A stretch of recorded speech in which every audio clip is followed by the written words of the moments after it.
Hello, everybody, and welcome to the Weirdly Cosmic podcast. And holy heck, have I got a podcast for you.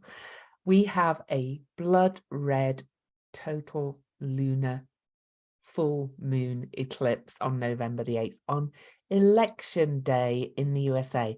But oh my goodness, it is quite the eclipse. But before we look at the chart, I do want to say I'm starting to do an all signs forecast for these new and full moon podcasts. But this time, this one is going to be this eclipse has so much to talk about that I'm going to do this, then I'm going to do an all signs forecast video. So you can look at them separately and you can look at where it's going to affect you in your life on the all signs video. So make sure you're subscribed to my channel, check the little bell so you get notified when I upload the all signs video in a couple of days, and just soak in the energy of this one particularly because it's just immense and I've got a lot to talk about. So let's pull a card for this eclipse, which is a Taurus full moon eclipse conjunct Uranus. Well, I'm very pleased to say that even though this blood red moon has some very shocking qualities, I pulled a great card, and this is the Knight of Discs. Now, Taurus is an earth sign, and the discs or pentacles suit of the tarot are related to earth energy. They're the earth element. And this card is the manifester. This is mastery of abundance and prosperity. I'm going to read to you from Anjali's Arian's book on this because I love her interpretations. So the Knight of Discs demonstrates the capacity to manifest skills in the outer world in practical, observable ways. He is the harvester who, with his threshing tool in hand, is prepared to harvest that which he has cultivated. He is determined to achieve harvest in the areas of health and finances. So the Knight of Discs is kind of the doctor or the healer in the deck, or the financier or investor in the deck. In the areas of health, he monitors his diet like the horse eating the grains. And in the area of finances, he creates and protects that which is financially necessary with his large coin shield. The Knight of Discs is the diagnostician with his antlered helmet who determines what is necessary in order to manifest abundance. He is the manifester. His work is not abstract.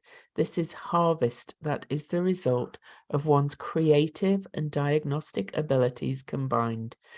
The creative aspects of manifesting harvest are represented by the lion's head, which appears on the knight's coin shield. Now, this actually makes complete sense when we look at the chart. So let's have a look at the chart and talk about the numbers and so on and so forth afterwards. So first I'm going to look at the chart, then we're going to look at the numbers, then I'm going to talk about the astrology a bit, then I've got the symbols for you as usual, the Chandra and Sabian symbols, and they are quite epic. So you do want to listen to the end. So first of all, I'm just going to get rid of that bit to the side. Here is the total lunar eclipse, November the 8th, 2022 at 6:02 a.m. Eastern time in Washington, D.C. We'll have moved to standard time by then, so you might notice that it's EST because the clocks change in the US. So if you are elsewhere, you might want to check timeanddate.com if you want to know the exact time of the eclipse for you on that day. But we're kind of under it for quite some time. So we are going to wake up in the morning to this blood red moon eclipse. It's going to still be dark at that time in the morning. So on election day starts under a blood red total lunar eclipse. Okay, now this is 11, 8, 19 and 6. 19 and 6 is 25. This is a 7 universal day if you add up 11, 8 and 6 for the year. And it's a 7 eclipse because 16 is a 7, and this eclipse is exactly at 16 degrees. So we'll be looking at those numbers. Now it's a lunar eclipse, so it's a full moon, which means the moon and the sun are opposing each other. And the moon is in Taurus and the sun is in Scorpio. So we're still, you know, we had the solar eclipse at 2 Scorpio. The moon has moved 14 degrees, 2 weeks to the total lunar eclipse. The sun, sorry, has moved. So it's Venus ruled. Taurus is Venus ruled. Venus is still only just over 4 degrees away from Scorpio, still in our underworld journey behind the sun. Not only that, we have the moon is conjunct Uranus, the lord of lightning bolts, surprises, shocks, aha moments, lightning bolt kind of ideas, the higher mind, able to kind of put together these real kind of patterns from the skies. And the moon is conjunct Uranus. And not only that, I'll talk more about that in a minute, but the moon will occult Uranus. So we've got all that to look at. Mercury is also cazimi the sun. Mercury's cazimi began when Mercury came within 17 minutes of the sun. Mercury is catching up to the sun because he's about to have his superior cazimi. So he's the other side of the sun from our perspective in the underworld. So we've got Venus and Mercury both out there. Okay, on the other side of the sun, and I'll talk all about that as well. And so there's a lot to say about that. Mercury, the mind, Uranus, the higher mind. Oh, goodness. Other things we'll be talking about are that this lunar eclipse is going to be square Saturn by 2 degrees. Okay, or almost 3 degrees, but that's a square. Saturn has recently stationed direct. He's stationed direct on October the 22nd or 23rd, depending where you are. So he's well out of the station zone, but he's now starting to move forward and retracing his steps, and he's moving towards that north node, moving towards the future. And this is a north node eclipse pulling us towards the future. A couple of other things I'm going to talk about as we talk about the whole meaning of this eclipse is that Ceres is in Virgo at 16 degrees in almost exact aspects to the moon and the sun on this eclipse. And Ceres in Virgo, very related to this card, by the way. So, so it's a very earthy, watery eclipse. More to say on that in a minute. Another thing I will be talking about as we move into the astrology section is that Cersei is conjunct the south node. Cersei is the sorceress. She was at 6 degrees on the new moon solar eclipse on October the 25th, the day I am recording this. She was at 6 degrees this morning. And on the morning of the eclipse in Washington, D.C., the ascendant is at 6 degrees. So we have some witchcraft going on here, some sorcery. So it's going to be very interesting. And again, no apologies to those in the rest of the world. To have something like this with all these events happening on election day in the United States is quite astounding. One other thing I do want to look at, and I will talk about a little bit, is that we have Pallas Athena and Black Moon Lilith at 23 degrees. And with Venus starting to move forward, this really is forming a watery grand trine with Neptune in Pisces, who is again conjunct Jupiter. Jupiter's moved back into Pisces, to Pallas Athena and Lilith and Venus. So the divine feminine is really kind of coming in, the intuition, but also confusion, big emotions, a lot going on. All right, so I'm going to talk about this astrology and the eclipse on its own. But before I do, I actually do want to show you. Okay. I want to show you the events. So I'm using Eastern time all the time. So the eclipse, 6:02 a.m., remember? So right after the eclipse, the moon conjuncts Uranus. And not only is that a conjunction, it's an occultation, which is an eclipse. It's an eclipse where the moon blocks out Uranus from our perspective. And this one is in the Americas. So North America, it's visible from North America. If you had a telescope, you would see that the moon goes in front of Uranus.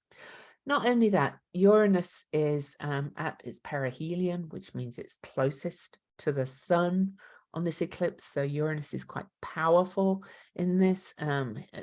Retrograde planets tend to be closer.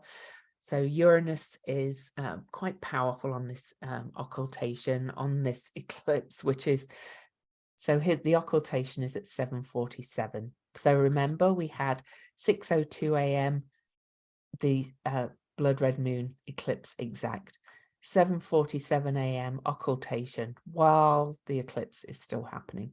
Oh my goodness. But not only that, okay, that is also the 9th of 12 occultations of Uranus. They started in February of 2022. We had almost one a month. I think we skipped a month, and then we're getting 2 in January 2023. 12 occultations of Uranus in a row, quite rare, bringing some major radical changes and shifts in our collective. And we get this on the eclipse on election day. Oh my goodness. Then we get Mercury conjunct the sun. So that was at 7:47 a.m. Remember, then the exact cazimi is at 11:42 a.m. Mercury is exactly cazimi the sun at that point. Oh my goodness, again, wow. And at that point, when the Mercury is cazimi, the moon is moving up to oppose Venus. Oh lordy lordy, this is like crazy.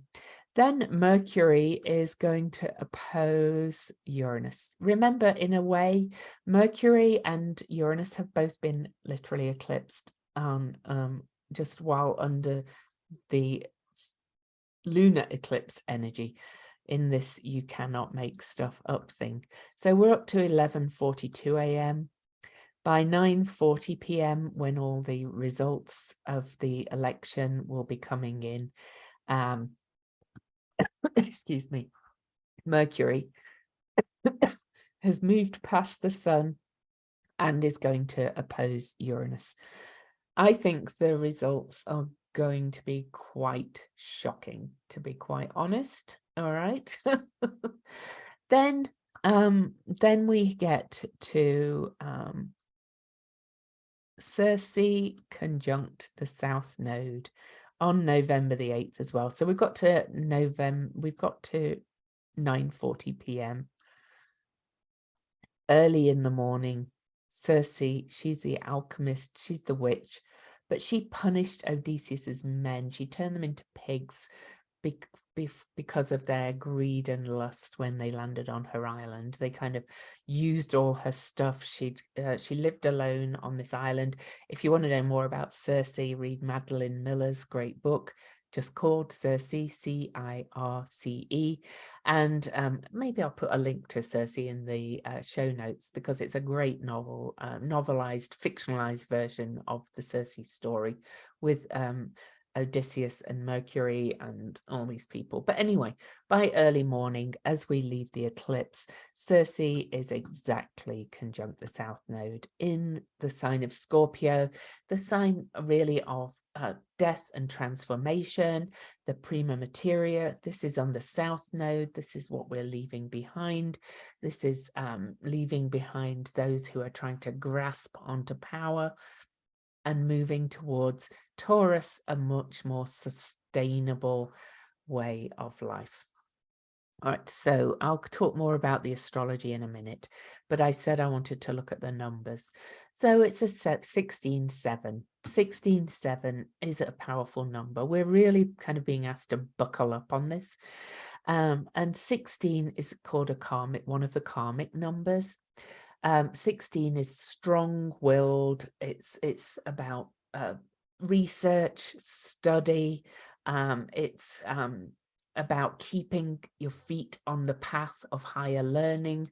It's about cultivating your own willpower and independence and initiative action so that you can overcome obstacles that come your way.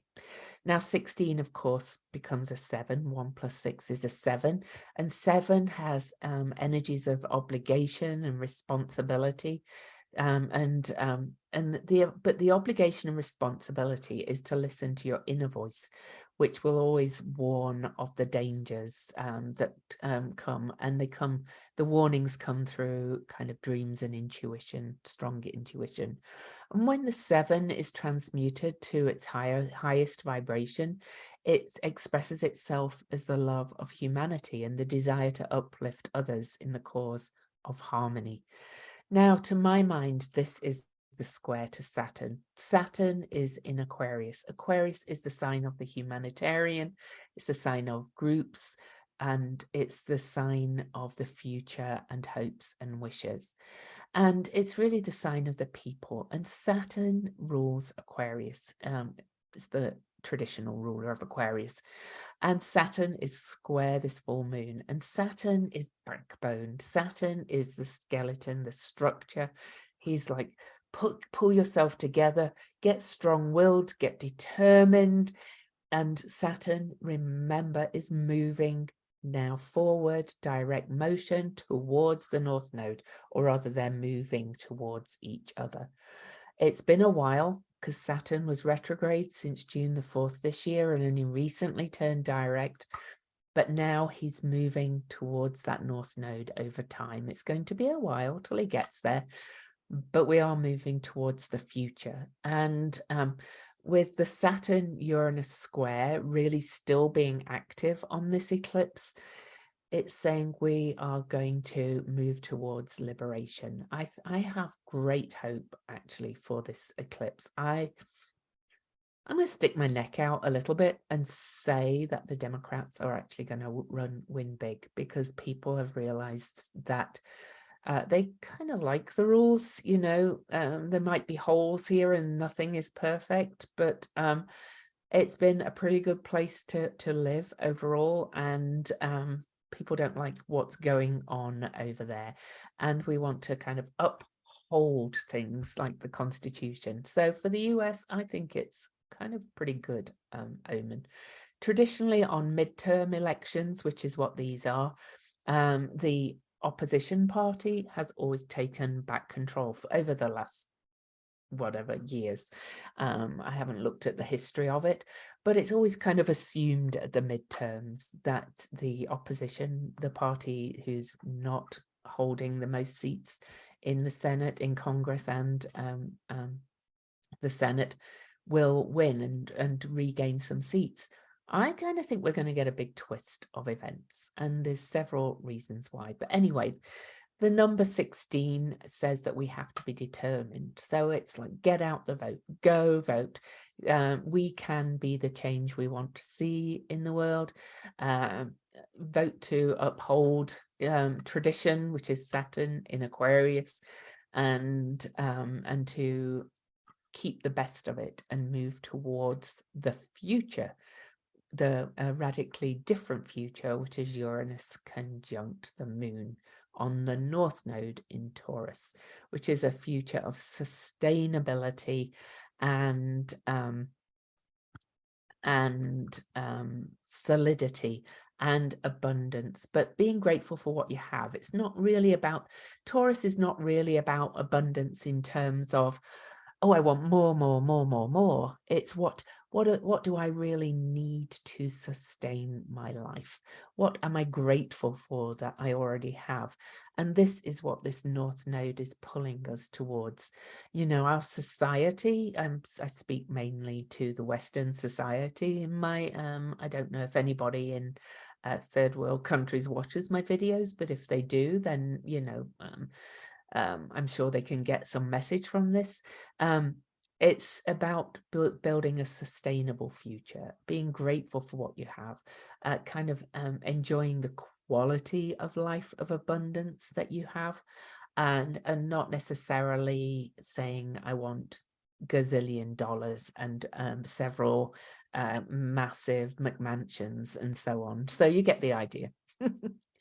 Now then, the aspect, so that brought in the square to Saturn.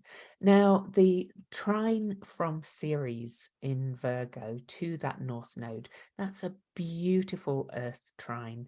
Ceres is what nurtures us, and Ceres is the goddess of the grain. And to my mind, she is a personal planet. She is the great mother. She helps us to be in alignment with the cycles of life and death and nature. And in Virgo, the sign of wholeness, this beautiful trine to the moon conjunct Uranus and the North Node on this eclipse is saying we can heal by showing this gratitude, by being more in alignment, by perhaps promoting permaculture and sustainable food growth and farming and sustainable living. But Uranus also brings that wild card kind of idea thing of aha moments, is saying, this is what we need to do. This is what we need to radically change. I actually saw an article shared this morning on Facebook in one of my groups about a Dutch architect, I believe it was yes, it was a Netherlands architect, who is creating floating buildings and floating communities, that he's building on buildings that can float on water, so that we can survive, or people can survive sea level rises over the next few years. An innovative solution. And so this is not just about the election. This is about innovative solutions for the future. This is what we're bringing in. And the Scorpio South Node with Mercury, cazimi, the Sun, and Venus still combust the Sun, both of them in the underworld. It's saying bring our hearts and minds in and change them, change our hearts and minds and perspectives, and not hanging on by the fingernails to what we've got, moving towards that more sustainable future. And then we have Cersei on the South Node. Cersei, the sorceress, who, you know, she's a fascinating creature. She was one unto herself. She lived alone. She was the daughter of Helios, the sun god, and she was kind of sent to an island to live alone, and she enjoyed living alone. She created this. She had her animals that supported her, her companions. She had occasional lovers. Hermes or Mercury was one of them, and Odysseus was another one. But she lived alone, and she had abundant farming. She cooked, she made her medicines. She was a medicine woman who made potions and so on. So she was an alchemist, basically, the sorceress. She created alchemy and created new things and shape-shifted and changed things.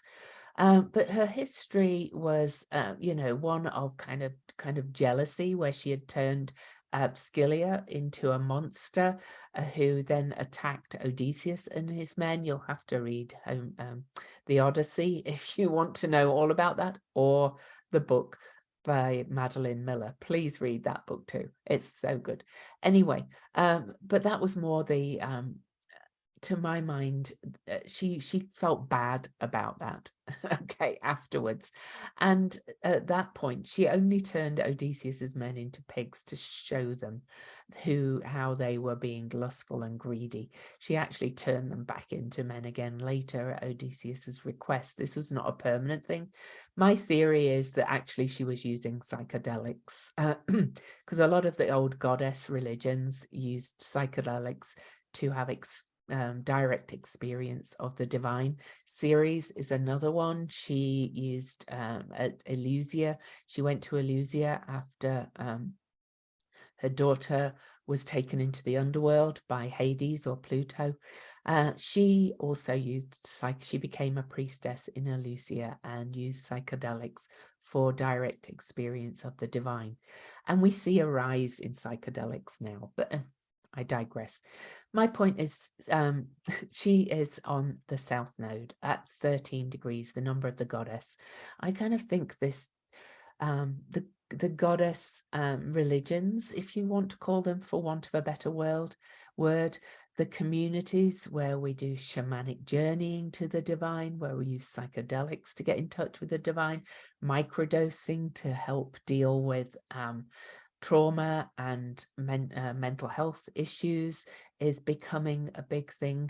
The use of psychedelic substances to heal is coming into the zeitgeist more and more. And on this south node, it's more to my mind about that direct experience of all the mysteries that lies beneath, all the taboo, all the kind of deep psyche as well, get you in touch with your deep psyche. So on November the 8th, when you're not watching the election coverage, it would be a great idea to really go into a meditation, a shamanic journey, if you microdose or if you like psychedelics, to do something along those lines, just to really get in touch with the mystery and the magic of what is, in whatever way suits you. I'm not promoting the use of psychedelics, but if it's your thing, then do it. Other things I mentioned are that Pallas Athena and Black Moon Lilith are both at 23 degrees. Pallas Athena is the cosmic owl. She's the strategist, and Black Moon Lilith is the wild woman, the original wife of Adam. These are raw female energies who were very powerful and strong and not submissive at all to the masculine. Okay, and I'm speaking in terms of archetypes here. This is not just men and women, though I think it's going to see the rise of the feminine. But I also see the feminine as kind of more nurturing, caring society as well. So I see that rising from this blood red moon, releasing some of these power dynamics of control, manipulation, all that kind of thing. So I don't want to get into what anybody supports. I'm speaking about the energies here. And then I mentioned them, they're in Cancer, the sign of the family, the home, protection, and basis of security. It's really kind of looking at what we've got and saying, let's preserve this. And then those two are in a lovely trine to Neptune in Pisces, saying connect with that intuition again. And then they're trying to Venus in Scorpio. Go deep into your core values, tune into that, and really kind of change your life to be based on these very secure, but also very spiritual values and consciousness, and tuning into the collective and feeling the interconnectedness of all, and making sure that your life is not just based on me, because Pallas Athena and Black Moon Lilith are also in an almost exact square to the shit stirrer Eris in Aries. And Eris is saying we have to look after the outsiders. We have to look out for the marginalized. We have to look out for each other. It cannot just all be about me, what I want. This is what the astrology has been telling me for a long time. And this eclipse has it all kind of right in our faces. Okay, so is there anything else I wanted to say about the eclipse chart? And while I just soak it in and look at it, I want to remind you to subscribe to my channel and check the little bell so you get notified when I upload new ones, like the all signs forecast for this eclipse. But I do want to mention as well, before I go off the astrology, that's Mars is retrograde in Gemini. Mars will have stationed retrograde on October the 30th, right in between the eclipses. He's going to be retrograde in Gemini till January the 12th. Now, you can find a video on my YouTube channel or on my podcast, if you want to listen to the audio, where I teamed up with Mandy Ray from Ecstatic Astrology to talk about Mars retrograde in Gemini. And this is kind of rare. And at this point, I am actually going to share some more charts, because we're going to look at the USA. Because, yes, I'm talking about the USA a lot, but that's because it's being hit by everything. So I want to open recently used charts. So I'm going to look at the total eclipse on the USA's chart. So the total eclipse is over here. Well, the moon is in the 5th house, the 5th house of joy, fun, creative, self-expression. Could also be the house of the king, really, or the queen. I think this is a good thing for this eclipse, for the election, but from my perspective anyway.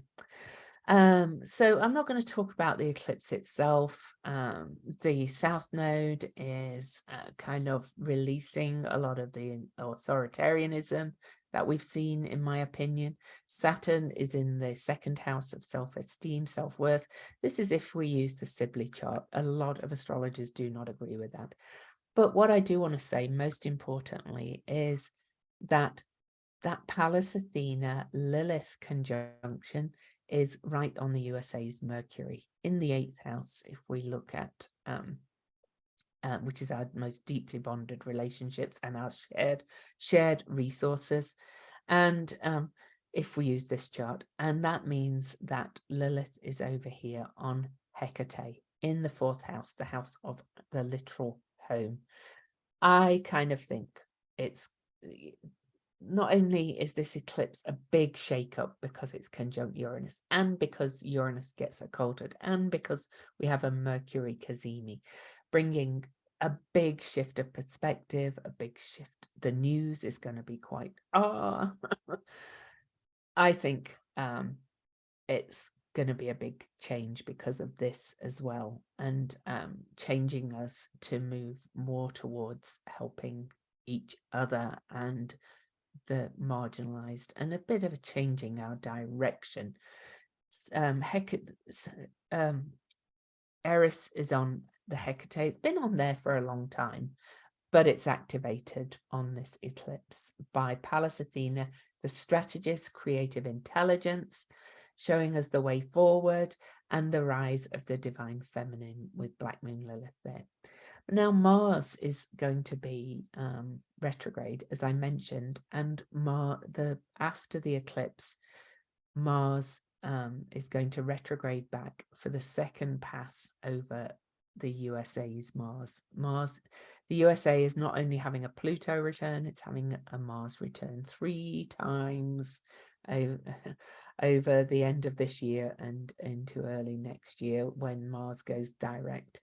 And so Mars in Gemini is very strong debates, but it's also very direct thinking, direct thought. When it's gone reversed, it's covering old ground, rethinking things, rethinking details, rethinking what we think about our relationships to each other, and taking action on it. Okay, so it's pretty, it's not only is it the eclipse on election day, it's pretty big for the USA in a lot of ways. All right, but I want to have a quick look as well at Joe Biden's chart, because he is the president. Okay, so on the eclipse is actually in his 6th house, and it's a North Node eclipse in Taurus. That's the house of health. So, you know, we do have the South Node and Cersei on his Mars in Scorpio in the 12th house, and Mercury really, and the Sun, all on his Mars in the 12th house. But the 12th house, you know, with the Scorpio in the 12th house, with Scorpio planets rising, Joe Biden has often surprised us with some of the things he's coming out with, like the some of the bills, the infrastructure bill, the student loan forgiveness. You might not agree with them, but he kind of promised he'd do these things, and everybody went, yeah, yeah, yeah, and he's announced them. I think there's going to be some big surprise announcement after this eclipse in the months following.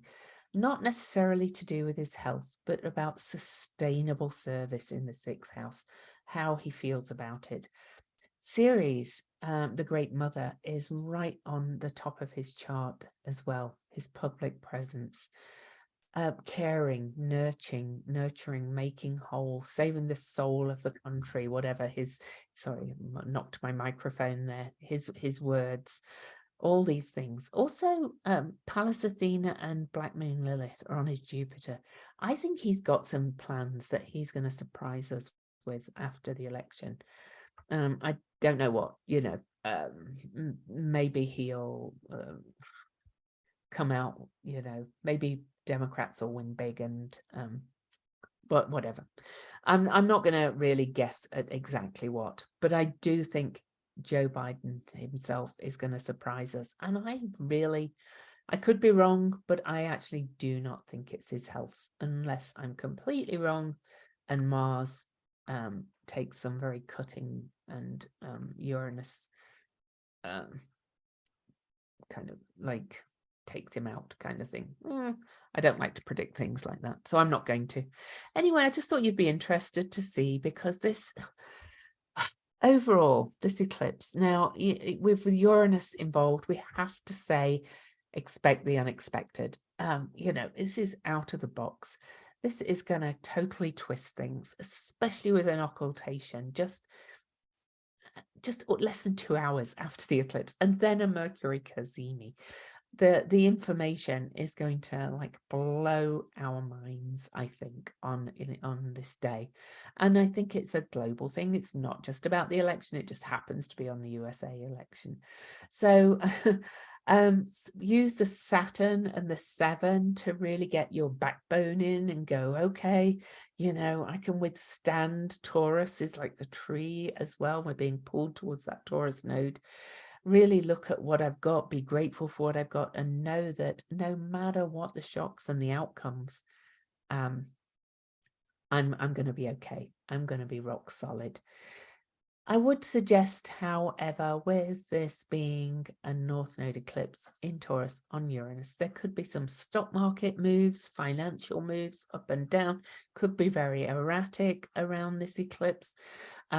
There could also be in the housing market as well, but also earthquakes and earth moving energy. There could be that as well. All right, so again, I'm going to remind you to subscribe, and you're going to get a visit from my Luna in a moment. No, maybe she's just going to sit and look at me one. Oh no, there she is. Anyway, let's read the Sabian symbol. A symbolical battle between swords and torches. Refusing to depend upon the past, the seeker turns warrior, fighting anew the eternal great war.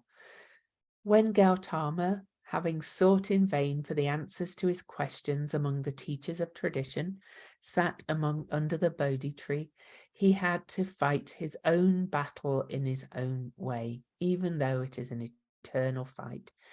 The spiritual light within the greater soul must struggle against the ego will that only knows how to use the powers of this material and intellectual world. There is no possibility of escape. It is the energy that arises out of the present moment, the inescapable now, that the daring individual has to use in the struggle. The second stage symbol suggests that salvation is attained through the emergent individual's readiness to face all issues as if there were only two opposed sides. So teaches the Bhagavad Gita. This is the Dharma of this stage of human evolution, a stage of polarization of values. Swords and torches.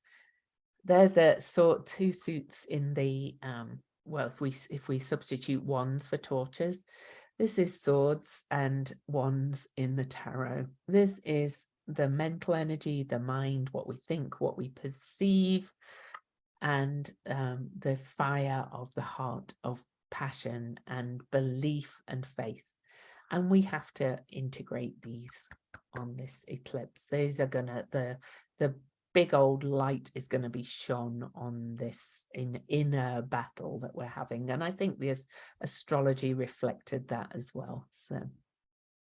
So finally, we have the Chandra symbol. And then don't forget, I'll be doing an all signs video. I'll probably upload this this first and the all signs in a couple of days, because I'm tired and I've recorded this. This is the third time. Taurus 17 Chandra symbol, a pomegranate broken open, the spilling out of blood and guts, arriving at the critical point where it all comes out. Huge relief and release. Something held forever with great tension and pressure, yet destiny brings such a reckoning of all the places at once that you will postpone it as long as you can. The freeing up of karmas where all else is lost, the glory in defeat, the great turnaround is always in you, and waiting for it is the hardest thing you will ever do. It has to be so right to bursting, the moment that counts. Timing is the great art. Everyone freed as you are freed. Nothing held back any longer, ever again. Oh, if you think of a full moon as a fulfillment, it's ripe. Blood red moon is really full, really ripe. This is a very fecund, fertile blood red moon, ripe to bursting. The pomegranate is a symbol of fertility, also of loss of innocence and the divine feminine, though. It is really about coming to fruition and fulfillment of the rise of the divine feminine, at some level within all of us, and knowing that we have to be more loving, more nurturing to ourselves, to each other. And it's this blood red moon feels like such a turnaround and such a fulfillment and such a major, it'll be one of those events, in my opinion, where we look back and go, that's where things started to really change. So buckle up. It's big, it's huge, it's radical. Our perspectives are going to be changed. The news cycle is going to be off the charts. I will be blocking off my day on my calendar so I can watch everything about the election in the United States, as I am a political beast. But especially with this astrology, I can't wait. And then think of the Knight of Discs and think that if we're grateful for what we have and create a more sustainable future, abundance is possible for everybody. So much love. I will see you next time.